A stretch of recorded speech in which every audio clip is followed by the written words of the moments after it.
explain to you a bit about how to choose your subjects for grade 10 to 12. So first of all, why is it so important to choose your subjects wisely? So we're talking about your career choices. Why am I talking about your career choices? Because if you want to go and study one day, after matric, whether you go to college or to University of Technology or university, you would need certain subjects to enter into further education. So you can see that if you need further education to enter a career and you need certain subjects to enter further education, that you would need to think about these subjects to be sure to have your career option of choice open. Okay, so let's talk about what subjects you can choose. So you had a lot of subjects in grade 9. Ones you liked, ones you didn't like. Science, history, languages, technology, a whole bunch. For grade 10 to 12, you have to still have 2 languages, one of which has to be offered as home language. You also have to still have life orientation. Then you choose between mathematics, some schools talk about pure maths or maths core, or maths lit. Okay, so you have to have maths, you can choose between those 2. And then along with these compulsory subjects, you need another 3 subjects that you can choose. Alright, there's a whole bunch of subjects you can choose from: sciences, technology subjects, geography, history, more languages. So let's talk about how you choose these 3 subjects are so important. The subjects you leave matric with will either grant you access into tertiary education of your choice or not. So it's really important to go and think about what the course requirements are. So there are a few things to consider when you think about applying to tertiary education. The first thing that they want to make sure of for each course is that you have the right subjects. That's what we're talking about, right? The second thing though is that you have to have a certain performance in those subjects. So now what does that mean? That means that you can't only think about the subject you're interested in or the career field that you want to enter. You also have to think about your ability.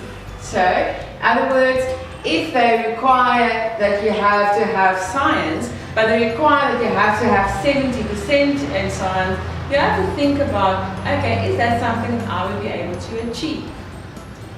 The third thing they look at is your average. Alright?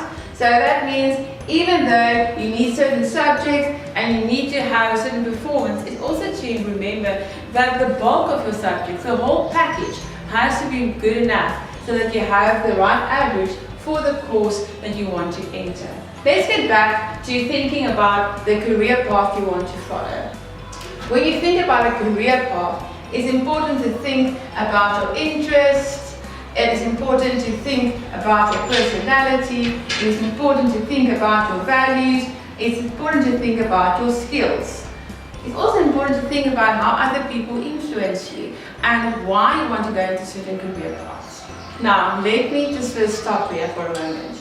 You do not have to know exactly where you want to go at this moment. Somebody tells you in grade 9 that you have to really know exactly what you want to be, tell them stop. Amanda said no. So when you know the fields you're interested in, you can go and have a look at what courses would be available, and you can go and look at the subject requirements and the performance requirements that you would need to inform you about which 3 subjects you take. Last note on maths and maths lit. If you are doing well enough in maths and you want to go into a field that requires maths, it is important to consider taking maths next year. Okay? If you are struggling with it in your grade 10 year, you can always change to maths lit. Although it's not as easy to change from maths lit to maths. If you are struggling with maths, however, it just means that you probably have some strength in other areas. If that is true for you, go and consider doing maths lit, because remember, you can still enter tertiary fields that don't require maths, and your average would be at stake if you do maths but don't really need it and don't do really well in it. And make sure that there's a connection between your subjects, the tertiary fields you want to go into, and the career you maybe want to end up.